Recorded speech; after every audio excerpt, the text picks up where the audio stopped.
بسم اللہ الرحمن الرحیم۔ ماہ مبارک رمضان کے دوسرے دن کی دعا۔ اللہم قربنی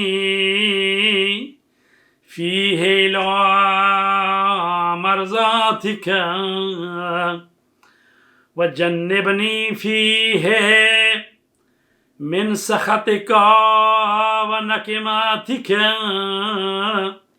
ووفقنی فیہ لقراءۃ آیاتک برحمتک یا ارحم الراحمین۔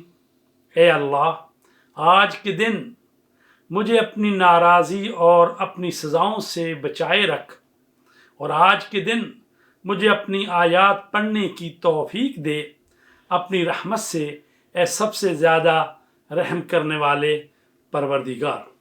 عزیزان گرامی، ماہ مبارک رمضان کے دوسرے دن کا ثواب، اس کے متعلق رسول کریم صلی اللہ علیہ وسلم کا ارشاد ہے، فرماتے ہیں اللہ تعالیٰ رمضان کے دوسرے دن ہر ایک قدم جو تم اٹھاتے ہو اس کے بدلے 1 سال کی عبادت کا ثواب عطا کرتا ہے، نبی کا ثواب اور 1 سال کے روزوں کا ثواب بھی عطا فرماتا ہے۔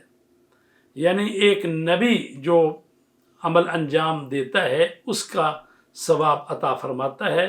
بحار الانوار جلد نمبر 96 صفحہ نمبر 351 حدیث نمبر 24 اور امالی شیخ صدوق میں بھی یہ بات آئی ہے۔